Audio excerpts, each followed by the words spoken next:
History laid the foundation that informs our conversation. Welcome to the classroom. From the church to the streets, and even in the suites, and all around the world. I'm gonna keep it real in the classroom. Fannie Lou's classroom. Fannie Lou's classroom. Fannie Lou's classroom.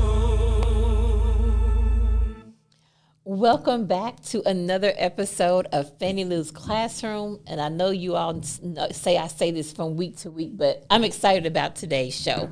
I'm always excited about Fannie Lou's Classroom because it's always an opportunity for us to learn and to grow together. This is really designed to be a virtual dynamic learning community where we discuss various topics, but all the topics really lead us, hopefully, to understanding how we can have a part in various movements that can really lead us to have communities that are marked by justice, love, liberation, and healing. And more importantly, is to have access to life-giving and life-sustaining resources. So we always have these conversations around race, politics, and religion.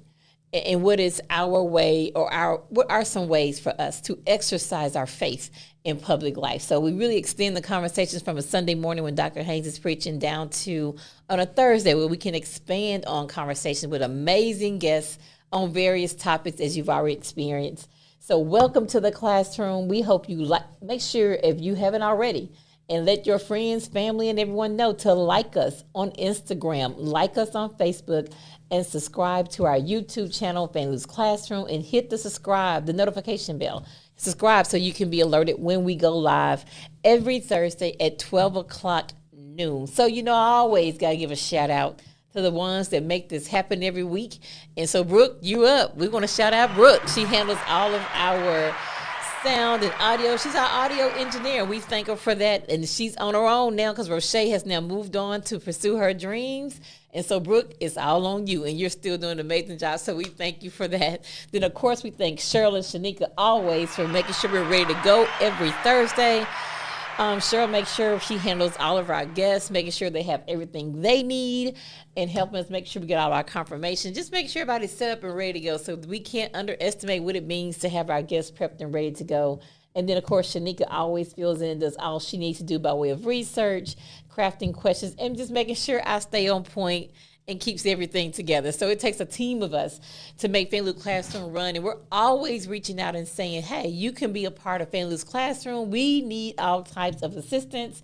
You may be a social media guru. We definitely need you. You may be an excellent writer and editor. We need you. Photographer, videographer, you name it. We can certainly use your gifts and talents at Fannie Lou's Classroom. So we always say, just email us at flc@friendshipwest.org to be a part of this amazing team. So now about today's episode, which I think is so critically important conversation to have.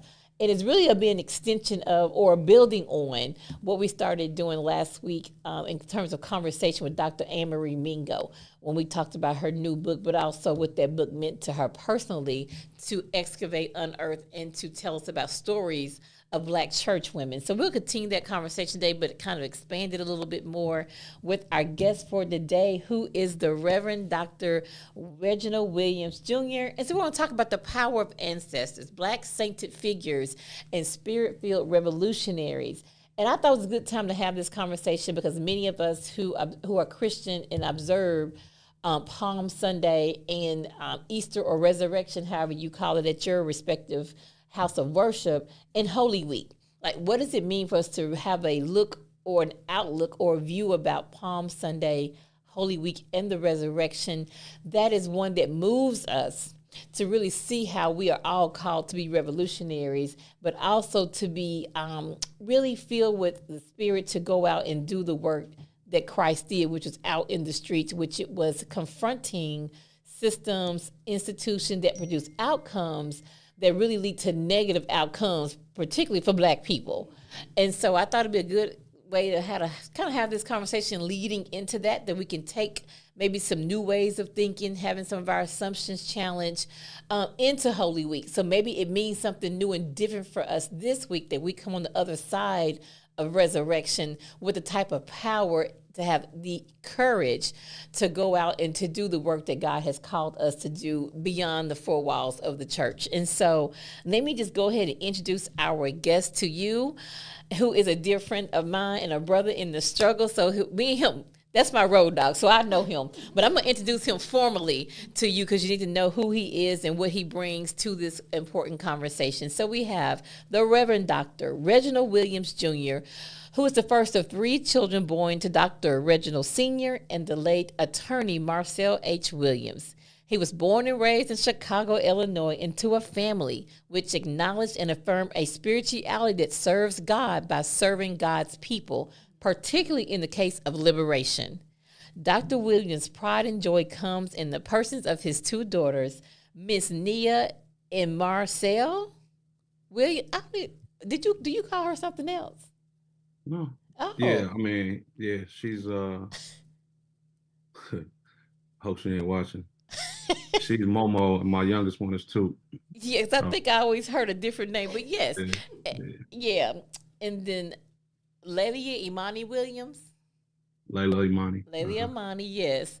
Yes. And they're 2 beautiful girls, and we'll get to that later because one is like an entrepreneur. Look, they doing their thing. So we want you to talk about your beautiful daughters, too. We want to hear about how amazing they are. Dr. Williams is a graduate of Whitney M. Young Magnet High School, Florida A&M University, cum laude. He was like some of us in undergrad who graduated. Thank you, Laudy. I'm going to go and admit that's where I was with that thing, but ain't God good, I made it out. He's also a graduate of the University of Wisconsin Law School and the Samuel Proctor School of Theology at Virginia Union University, where he earned his Master of Divinity and his Doctorate of Ministry. Dr. Williams served Trinity United Church of Christ as the Associate Pastor of Justice Ministries under the leadership of the Reverend Dr. Jeremiah Wright Jr., which is how Reggie and I met. Since September of 2008, he has served as the proud pastor of the First Baptist Church of University Park, Illinois. Dr. Williams is the author of Moving the Masses, Pillars of Prophetic Preaching, and the co-author, with yours truly, To Serve This Present Age, Social Justice Ministries in the Black Church. Dr. Williams serves as an adjunct professor at McCormick Theological Seminary and Chicago Theological Seminary in the areas of preaching and social justice ministry, and as a D-Min Scholar Practitioner at the Samuel Proctor School of Theology at Virginia Union. Dr. Williams is a visionary, prophetic pastor and professor who seeks to lead and teach through a spiritually centered and culturally relevant praxis that affirms authenticity and liberation for all of God's children. Classroom, let's welcome the Reverend Dr. Reginald Williams, Jr. to the classroom. Good to see you. Good to be here with you. My sister from another mister. As she said, my road dog, certainly excited about the work that you're doing with Fannie Lou's Classroom to elevate and to expand and expose us to the best of our culture and Christianity and that connection. And so just glad to be here. Looking forward to today's discussion. And again, honored and humbled to be here with you. Thank you. So, well, let's just jump right in. You know how we've had many of these conversations before.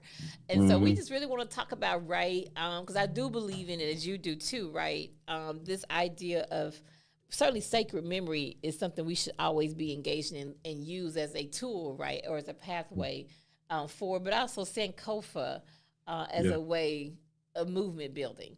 So I'm always one, hello, it's Fannie Lou's Classroom, so I'm definitely one to believe that our ancestors are still speaking and that we certainly can draw on that as a way to get wisdom, right, as well as knowing how we might do things differently and sometimes what not to do, right, as we look back.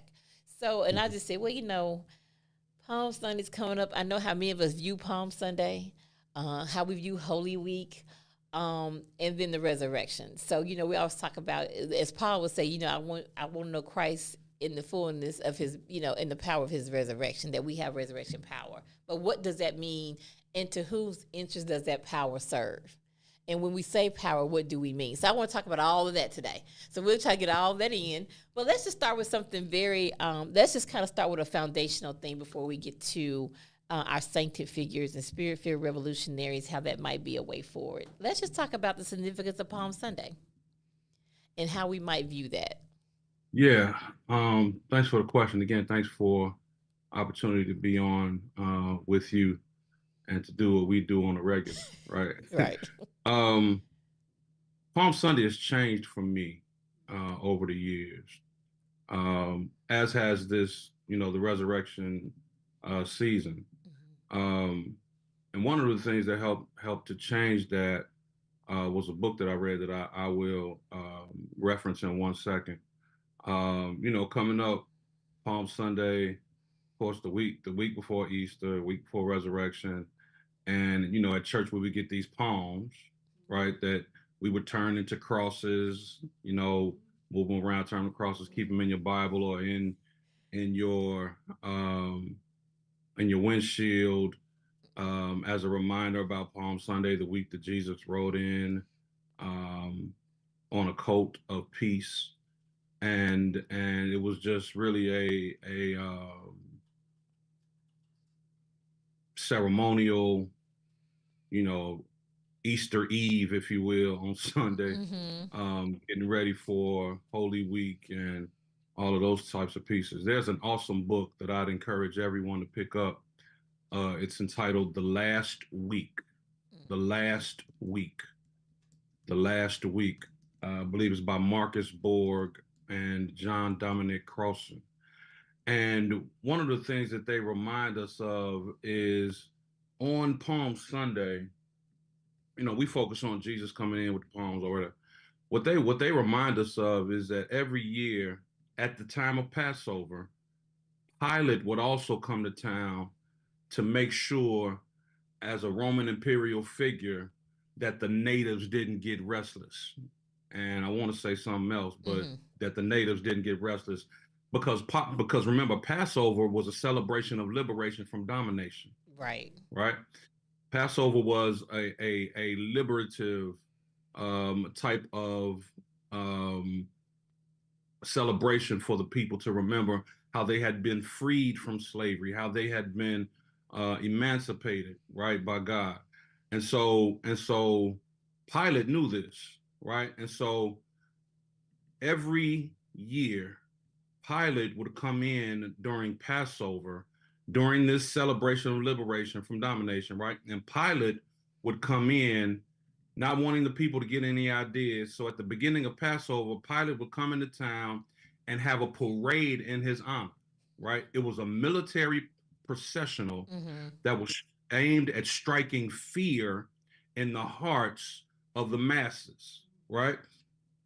Pilate came in with horses of war, soldiers in formation, exhibiting this Roman domination. It was done to strike fear in the people. And this parade came in from the West, right? There was another processional that came in on this Sunday, on this day, from the East. And this was, watch this, a pre-planned processional. And so in this processional, there were not horses of war. It was a coat of peace. It was no Pontius Pilate. It was the Prince of Peace, right? And so there were no people standing in awe and in fear, but there was people throwing ponchos on the ground and waving these symbols of revolution called palms, right? These branches that they got from working in the fields. They were throwing these palms on the ground.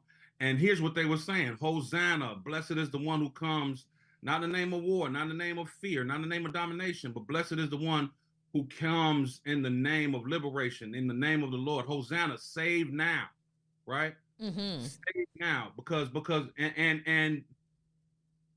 contrary to what some folks will take and make it a very, very pietistic, salvific type of thing, these folks wanted to be saved from being dominated by the Roman Empire. Right. Empire had come in and occupied their land and occupied their territory. And, Pilate is coming in again, showing again these symbols of war and domination. And they're saying, no, we believe this Jesus is the one who has come to save us from this way of life, from this domination, right? Hosanna, they cry. Blessed is the one who comes in the name of the Lord. And so in this processional with these palms and with these praises, the people were engaging, watch this, in resistance when Jesus comes to town, right? On one side, you got Pilate coming in on horses of war. On the other side, you have a pre-planned protest. Yes. A pre-planned protest by Jesus coming in to combat and counteract what's going on the other side of town. And what does that have to do with us? What it has to do with us is this couple of things. I think you and I have talked about this some, Danny. I think many times we got to decide which side of town we're going to be on. Right. We got to decide which parade we want to participate in. Yes. Right? Are we going to be in the side that has the imperial ethics, the side that has horses of war and all of these different types of things and puts forth what the empire wants to do, or are we going to be on a side that counteracts that? Right? No matter how hard it may seem, who are we going to be siding with? And for me, that's what Palm Sunday represents and serves as a reminder of. Serves as a reminder that we have to be aware and cognizant each and every day of which parade we're going to be in. Right. I'll offer that. Yeah. So and I'm sorry, you're talking how we connect that back to sacred memory. Is remembering that that's what our ancestors, including Jesus, has done from time ad nauseum, right? We have had ancestors who have intentionally acted to upset the imperial ethic, intentionally acted to upset to not let stuff go along to get along, right? Pastor Wright taught us a long time ago. He said, there is no substitute for not allowing business to continue as usual. Yes. There's no substitute for that, because silence means assent. We've heard King say it, right? Right. And we're not going to remember, how loud our enemies are. We're going to remember the silence of our friends. That's it. Right? And so we got to decide each and every day, and knowing all politics being local, each and every day, what side are we going to be on? Are we just going to be those who hold the palms and say Hosanna and don't really know what it means and don't mean nothing by it? Or are we going to be on the other side? Are we going to be on the other side of town, cheering Pilate on, or are we going to be on the other side of town being fearful of what Pilate is trying to offer? Right? Oof, yes. What are we going to engage in? And going off a little bit, we sometimes you got to do stuff scared. Right? You may be feared, but there's some stuff that is worth being fearful for and moving for. Right. Man, so now I got about 5 different directions I want to go in here. But the first thing I want to come back to, because since we're on this vein, right? Because the challenge is, okay, so when you go to church this Sunday, wherever you might be, your house of worship, if it's your custom to pass out pieces of the palm, maybe the question is, what does that palm mean to you as you put it on your attire, on your lapel, on your dress? So maybe so let's talk about some of what that can represent, so people can go in, right, thinking now about, okay, if I need to go in with this idea of planned protest against imperial, really rule, and those who want to have power over as opposed to power with, what are those things? So, maybe I'm going to go in Sunday when I put mine on, I'm going to say this is for environmental racism. Because as we come in, because somebody's putting down a palm saying, save us from all these landmines in Southeast Dallas. Right? So let's talk about some of maybe what people want to think about as they go into, because sometimes everybody, and I get it, right? Some people don't want to know what's going on in the world. Some people are so consumed with trying to make sure they're making ends meet, working 3 or 4 jobs, putting food on the table, to really think about beyond their condition. And then some folk, right, we just want to turn a blind eye because guess what? I'm living well. But I think to your point, that if you're going to be a part of Palm Sunday, it's calling you to something greater than that. Yeah. So, one of the things that we do at First Baptist is we distribute the palms as persons come into the worship center, right? And so as they come in the sanctuary, ushers are distributing palms. And there comes a point in service, usually probably during pastor's work, where I ask people to take palms in their hand, and I each and every year, because you don't know who's not been there a year before. Right. Talk about what I just talked about in terms of the palm, right? These are not just, although I love palm trees for what palm trees represent. That means warm weather, not in Chicago. Come on. but Right. but talk about what these palms represent in the way that the people who were there during that time would have understood it, right? These are symbols of revolution. These are symbols of rebellion against imperial rule, imperial ethics, imperial practices. These are symbols, and as they are symbols, they remind us about what's at stake and what we are to do, right? Them throwing palms at Jesus's feet was not just to cover the ground. It's throwing palms at his feet as symbols and signs of revolution for this revolutionary. And so each person leaves, I ask them to think about, okay, what is it in your life or in your community or in your space that you can do to engage in some type of revolutionary act? What is it that we as a church can do to engage in some type of revolutionary act? We exist in a space right now where we have bad water in University Park. Right, what are we right. doing to try to revolutionize? We're in a food desert. What are we doing to do some of that, right? All of those types of things is what I try to leave folks with, and what I believe is incumbent upon leadership of churches to do the same as we consider what this Palm Sunday means. Yeah, and so when you think about that, so if people come in with that, and if we just follow, we will be Christ-like. We follow Christ's example. The next day, as we think about Holy Week and his movements between Palm Sunday and the crucifixion, he went in and turned the tables over. He went and turned tables over. I think that's Mark 11 or 12. He also affirmed women in the space where men were downing her. Right. The woman who came with the alabaster box. Right. He did that week, right?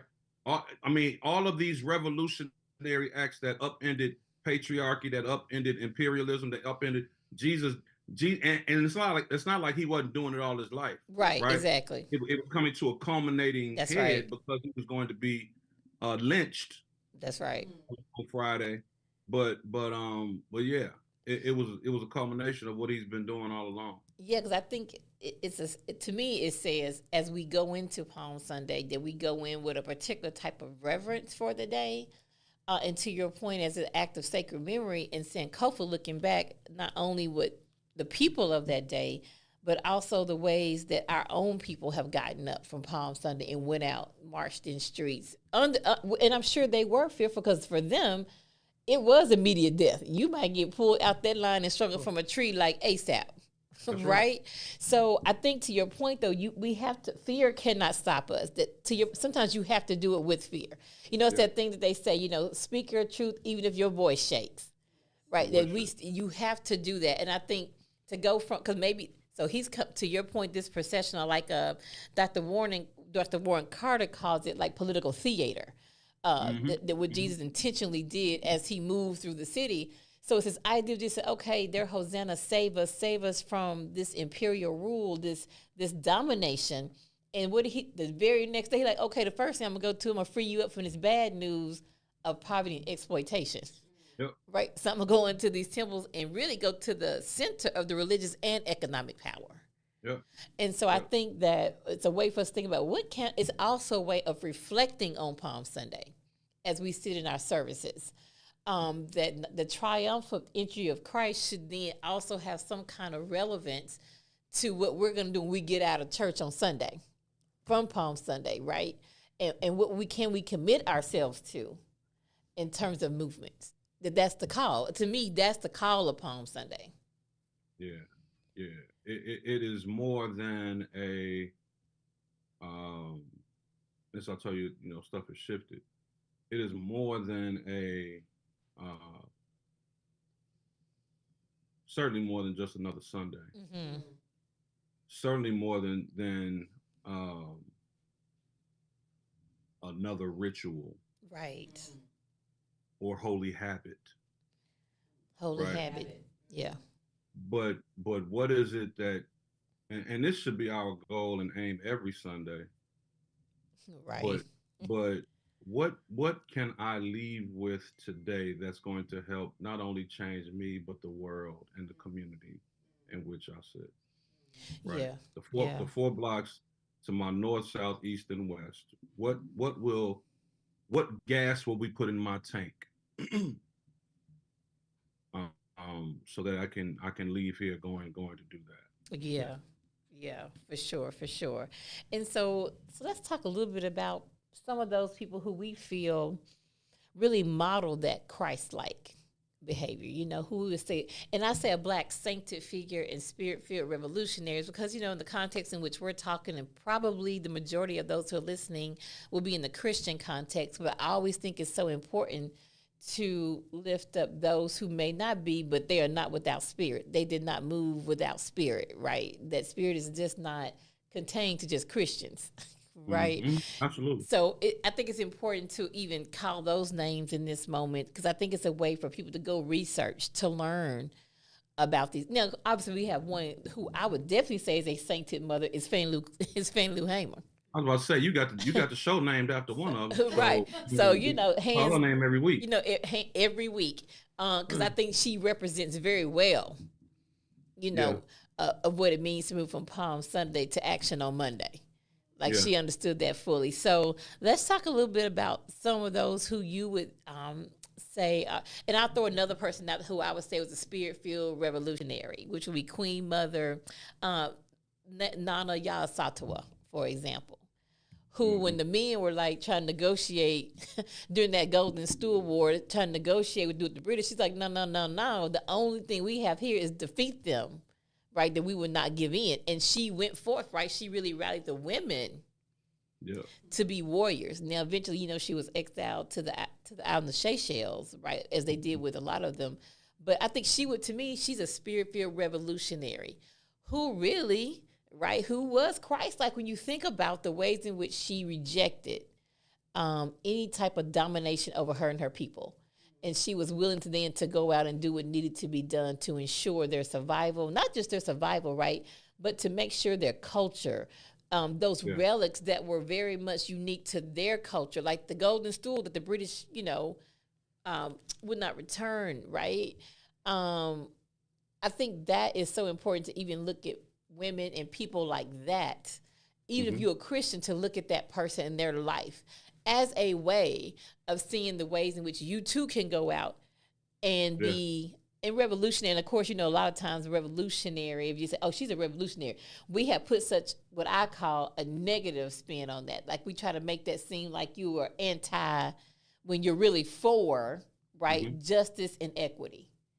Right. It just means so let's talk to us about how you view sancted figures and spirit-filled revolutions, and who are some of those people you would lift up to say, when you go into Palm Sunday, these are folks you might want to have on your mind. Yeah. You took one of them. I just got back from Ghana. Oh, so, okay. Also, think about folk like Queen Nzinga. Yes. Some of those I lifted up in a book called The Destruction of Black Civilization, where at the beginning of the book, Chancellor Williams tells a story about, it's one of my favorite stories, I probably overuse it, where he says somebody was traveling and got to a village and asked one of the sages of the village, whatever happened to the black people of Sumer, right? And if you know anything about Sumer, people of Sumer were black and brilliant. They invented cuneiform writing systems way before hieroglyphics. They invented 610 number systems, which gave us the clock, the calendar, all those type of things. The wheel, which, made stuff. What happened to the black people of Sumer? And the sage said they forgot their story, and so they died. And so that goes back to the Sankofa piece that you're talking about, Danny. How can we pull from our story and the people in order, if you look at the Sankofa bird, to move, to grab the egg that represents life as we walk forward, right? I'll lift a few names, and you've lifted some already, but I want to shift a part of it as well toward the end of it, and the name. I mean, names, some of them are lifted in Dr. Anne Marie Mingo's Yes. book, You Got Good Religion. And I know Right. she was your guest last week. Yes. My classmate, Florida A&M, all day long.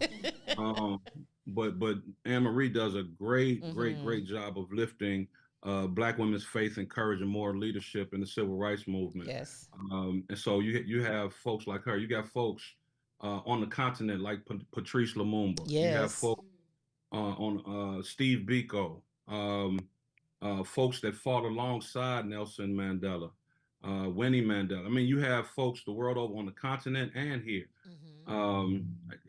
Shucks, it's really too many. I mean, Shirley Chisholm, Yeah. Joanne Robinson in Montgomery. Of course, we know the Harriet Tubmans. We Right. know the Sojourner Truths. We know all them. Of course, we know a lot of Diane Nash. Civil rights movement. We know Mother Muhammad, who was walked by Yes. in Islam. Fair enough. I'm blanking on, and here's why I'm blanking on. Here's why I'm blanking on all of these names, because we could list names from here to Kingdom Come. Right. We could go back and bring names out, right? But as I was thinking about this, one of the things I'm reminded of is Dr. Asa Hilliard. That's another name, right? That's right. I was gonna say you just lifted it right. Dr. Asa Hilliard, who was a brilliant African-centered psychologist, now gone on to Yes. be with the Lord. Yes. And what Dr. Hilliard said is this. He said, and this is not to dismiss the question, Danny, but it's to have us thinking. Yeah. Go ahead. Loud, right? So Dr. Hilliard says that too often we get caught up in seeing the history of our people as an episode. And an episode, if you think about the season of sitcoms or whatever, an episode is just part of a larger piece, right? You have characters that develop a larger story, all that type of stuff, right? Right. Episodes are part of a larger puzzle, it's part of a whole. And too often, he said, we look at our history through episodic eyes. So we lift up certain names. We'll lift up a King, Sojourner Truth, Marcus Garvey. We'll lift up this person, that person. And that's good. And in fact, we need to do that. We need to call names. We need to call names as part of sacred memory. We need to call names because we know when we call their names as ancestral assistants, they are with us, right? We call their names, right? In fact, and so that's very important. But the concern oftentimes is that we get stuck in the episodes and don't look at the epic of our people, right? The episode is just part of the whole. The epic is the whole story. And so when we concentrate solely on the episodes of our people, we fall into the game of singling out certain people. And when sometimes we single out certain people, we think that's them and not me. Right. That makes sense? True. Yeah, absolutely. When we single out certain people, at the same time, what sometimes we allow ourselves to do is to be manipulated by our enemies who try to single out who they think is best for us. Right. And they try to single out folks who they think is safe and all this type of stuff, right? And they try to manipulate the meaning. For instance, it just because it's low hanging fruit, people will talk about Martin Luther King and just talk about this dream, but not talk about the nightmare that he talked about, right? So people get to, when we pull out those episodes, right? And sometimes we buy into it and we tell our folks, you can be the next this, you can be the next that, you can be the next this, you can be. When in actuality, we don't need a next one. We need who you are. Right. We need the spirit of your authenticity because here it is. What our epic teaches us is that in our blood and in our veins and in our DNA is the power you talked about of a people who have done the most with the least on this planet. That makes sense? It makes a lot of sense. And so when we go into this singling out names and again, I think it's important to call the names, but I think it's important to call the names as part of a larger, as links of a larger chain, right? We don't need another Harold Washington. We need a Danny, right? we don't need another Shirley Chisholm. We thank God for what she did in paving the way, right? We need another Cheryl, right? We need a Cheryl, right? But because when as soon as we start looking at it as this episodic piece, we forget our epic, and we forget that we are planting seeds now under whose shade we may never sit. That's right. And you know, I say, and Cheryl can tell you, I preach this nonstop when it comes to, it's particularly this justice work, and that's the attitude you really have to go into this work, that it is a marathon, not a sprint. And yes, you're probably going to labor long and hard, and you may never benefit, you personally may not benefit from the labor, but guess what? You sit in a shade tree you didn't plant. That's absolutely right. And so, and I think to your point too is the signal, and I you know, I understand what you're saying about how we can be paralyzed almost by signaling out individuals, and they're just people on the wall or in the book. But I think to your point, we signal them out, but how do we out? And what I'm hoping we're going to do today is say that was them, and here it is that you and me and Mama Itahari, Dr. Itahari, you know, but we call her Mama Itahari. She and I were having a conversation the other day about that it's so important that before we were even birthed into this world, right? This is what she was talking to me about, that if we believe, and here's the other thing about our sacred text, I tell you, you read it and study and you believe it, it's just some things that I'll be different about how you even view yourself. So if you're reading Psalms 139, 13 and 14, oh, I'm fearfully and wonderfully made. We love Jeremiah 1 and 5. God knew me before I was born in my mother's womb. So Mama Tahari says if that's the case, we had an identity and a purpose before we were born. And then, when we're born, we're birthed into these systems, these structures, particularly if you Black, they're not designed for you to live out that true identity and that true purpose that God has already placed on you before you got here. Right? And so these interlocking systems and catches us up. So maybe one system tells you you're supposed to be a doctor or a lawyer. That signals your success, that title. And so then it becomes what I do makes me who I am, and not what I'm doing. Who I am is what I do, right? And so some people spend all their life doing something they never wanted to do, and then at 56, they're like, you know what? No, I've always known I want to do X, right? And so to your point, I think that's how we have to begin. It's both and, right? It's how do we tell people, no. How do you? And we talked about this in Bible study last night. Pastor Magruder and I were just unearthing this a bit. We were talking about the woman at the well, right? And the importance of us. Really, we have to return to, well, what is my real identity and purpose in life? And only God can answer that for you, but that requires us to really got to eliminate some stuff. It takes us, as Thurman would say, to center down, to get out of all this traffic in our minds so we can have a divine encounter, right? Go ahead. So it's that divine encounter that opens us up to be able to hear from God. And that might be, you sitting there in a still small voice. It might be I'm riding down the street listening to a song. It could be a billboard. But if you're open, right? If you're open and your spirit is in such a position to receive that divine revelation, it can come from anywhere, right? So what you just said, Danny, is the reason that I completely agree 100% with all that you just said. And for me, that has kind of grounded me in this theology of authenticity. Yes. That is essential, not only on a personal level, but for us as a people, right?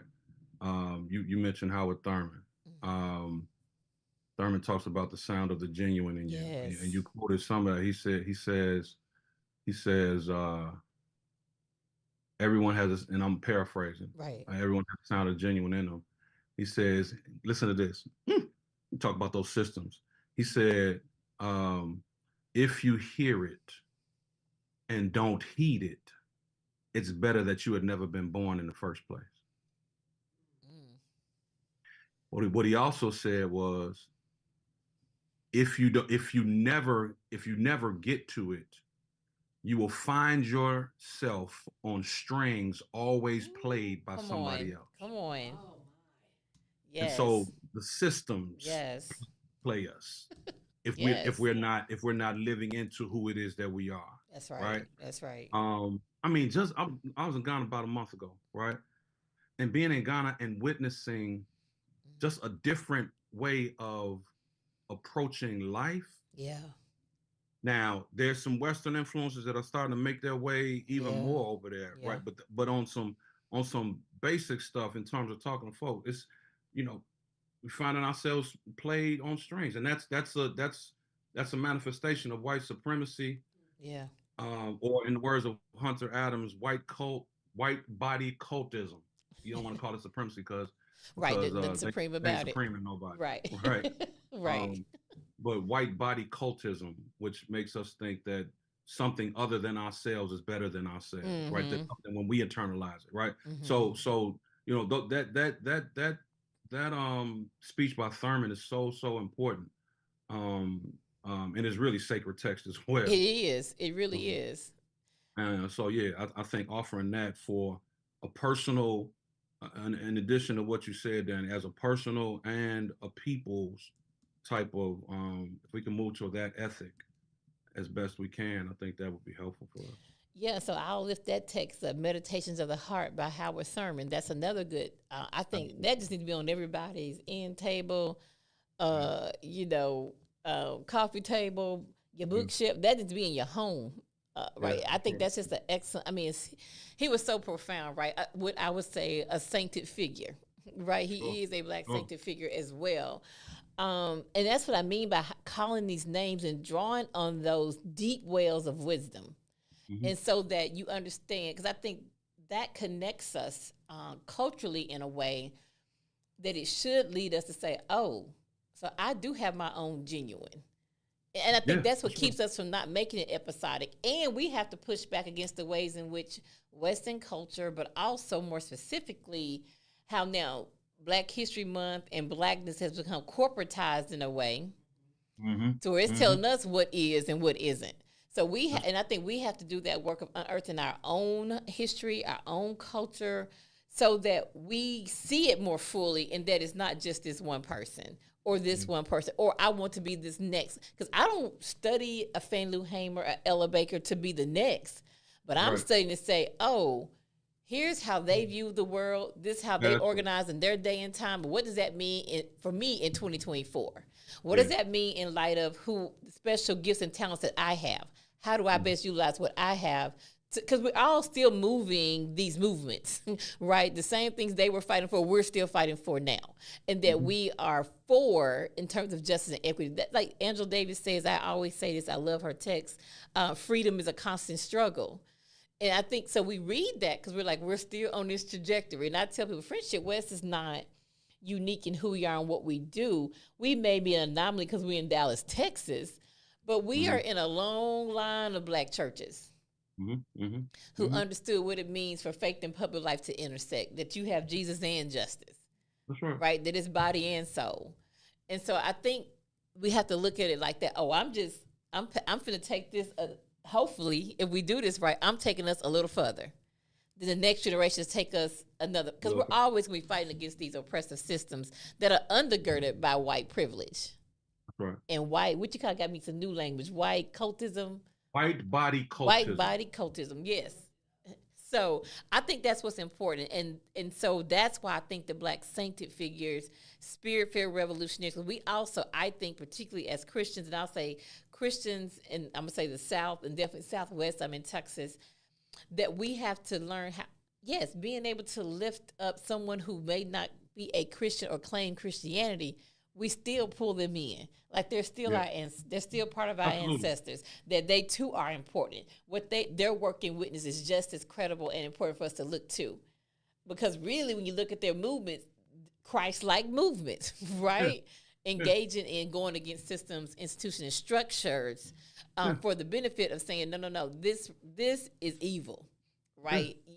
Walter Wink, these powers that be, these evil systems that we must be able to deal with because they're dominating and dehumanizing in many ways. If I look at when we went to the border this last time, for example, I've been there only three times, but each time it's been a different experience.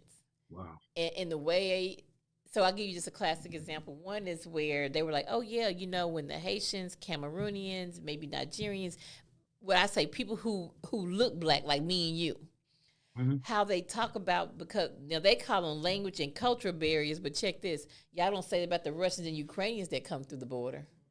Do it. Right? And they talk about how it could take months to get an asylum date, where others have not only received a date, but they've already been flown out and moved on to other states.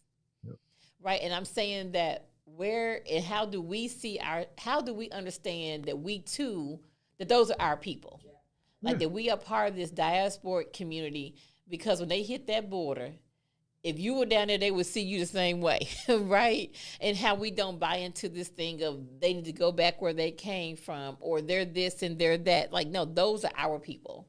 Now, we haven't even gotten to talk about the way in which a lot of these people come up through, through South America, through Central America to make their way to Texas, to the border.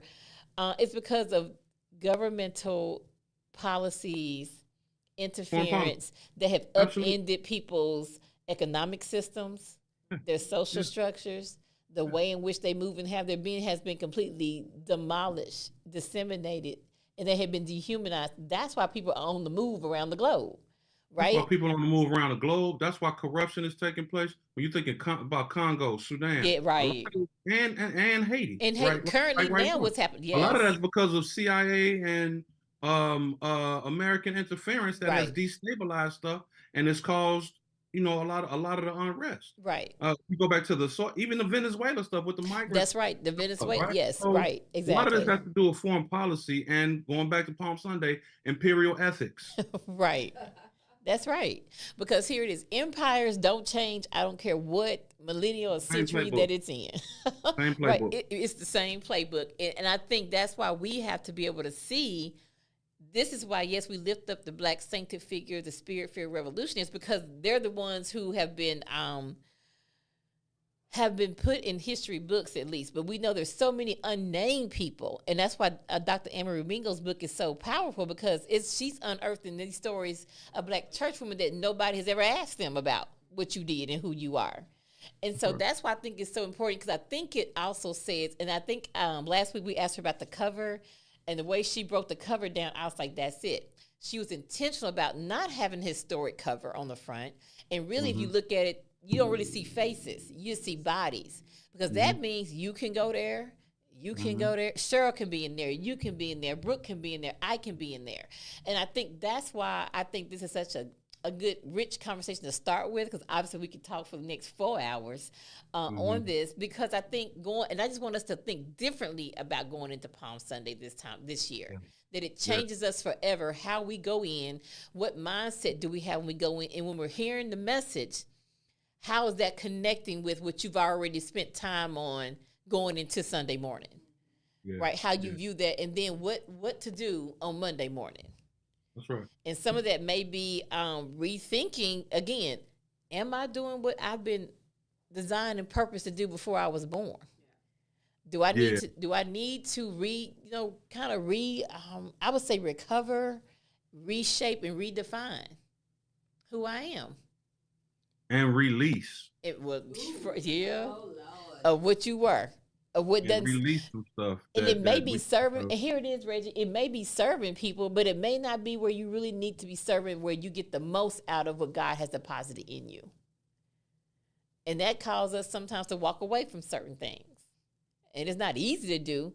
But but to your point with Thurman, if you don't heed the call, right?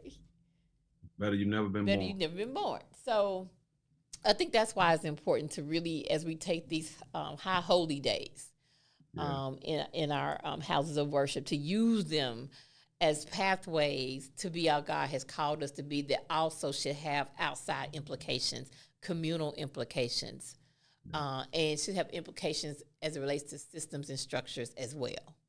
Yeah, I completely agree. Yeah. I think you said something. I just lost my train of thought. I can't remember. So it'll come back. It always comes back. So, but so I think that's important to have conversation around. And then let's talk about. So we talked about Black sainted figures, spirit-filled past, and to your point that we make sure we don't make it episodic, but we make it epic as part of like an ongoing story. So now let's talk about everyday people who are around us that we don't even give attention to, who go unnoticed. So let's talk about why why it's essential then, right, for us to recognize Christ-like people among us even now. Why is that important? I think that's important so that we recognize it's not a historical fact, but it's present, right? We walk among, Mhm. and sometimes you don't recognize folk until they're dead, Right. right? It's not just about giving them their flowers while they're alive. It's about learning and linking Mhm. with them while they're here and can still speak. Certainly, they can speak from the ancestral realm, but why not do that while they're here, Right. right? I'm guilty of it as well. I We mean, all are because we're all constantly moving. but yeah, we moving so much, Right. and we don't make time. I shouldn't say take time. We don't make time to sit and recognize those folks among us who have borne the burdens and who are doing the work and learning from them, right here and right now. Because like you said, Wes has put so much stuff on us. We got to do. We got bills and this and that and that and that. Yeah. So it's very important to recognize, to lift up, to learn from those who are doing the stuff now. Who watch this? Ain't gonna be on CNN. That's Who right. ain't gonna be on MSNBC. That's right. Maybe a precinct captain in your Mhm. village, That's or right. in your That's area, right. who has been organizing people for years and who knows, doesn't have a title, but they know they know how to wield power in order to make connections and to do some of those things. I think that's extremely important, and we can start with that in our families and in our churches, In our families right? and our We got folk in churches. our churches That's right. that are watch this. They don't know they organizers, but they organize. But right. That's right. That's You know, right. um, you need something done. They know how to organize. Call this, call that. Here, da da da da da. Know how to put it all together, right? Um, so yeah, Yeah, I and think that's it's really important. important too. I think because to the point we're making that it means God uses we're all ordinary people that God can use to do extraordinary things. Yep. So if you can recognize those around you every day, like okay, yeah, I too can. To your point, authenticity, right? I like that. I like that. That's a part of your paradigm of understanding how we are to be in the world, right? Because I think that's what that shows. If I can look at Sister So and So sitting over there doing, I'm like, oh well, yeah, I can do something too. So it also serves, I think, as a point of encouragement. And I think about when you were saying some we won't see on CNN, et cetera. I thought about one of Ella Baker's quotes that I love, and she said, "You didn't see me on television." Mm-hmm. And I'm paraphrasing her quote. You never saw any news stories about me. She said the role I've tried to play was to pick up pieces or put pieces together that will result in organization. Mm-hmm. Right? Mm-hmm. So I think she's one of those. I wasn't looking for that. Yeah. Right. But what I was trying to do was I knew what my role and what my part was. And I think that's what we have to go into Palm Sunday thinking, what is my role? Because we all have a part to play. You Yes. may not be out protesting in the streets. You may say, I have the funds to give to the movement. You may say, well, I know how to write. I have excellent writing skills and editing skills. I can plug in there. Oh, I know I'm a prayer warrior. I know I don't have to be told to go down to City Hall, pray on the grounds before you get there. I'm just saying, we have to know what we have been called to do and then do that. So watch this. One of my favorite movies, because he's one of my favorite actors, is in it. Jeffrey Wright. Boycott. Mm. We boycott about 1955 boycott. Right. And one of the most powerful scenes was it was short, but it was powerful.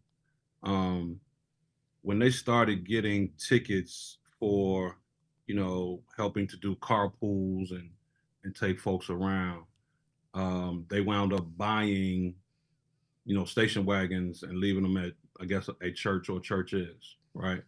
Those station wagons got vandalized. So here's what happened. Some folks who were, I don't want to use this term, but they would call them town drunks, right? They would allow them to sleep in the cars to watch the cars and to keep the cars from being vandalized. And here's what in the movie, here's what one of the things he said, we got to do our part too. Right. With a bottle in his hand. See? You see what I'm saying? Right. And so, without judgment or without, no, That's we all right. got something to do in this thing, right? So I think you're spot on with that.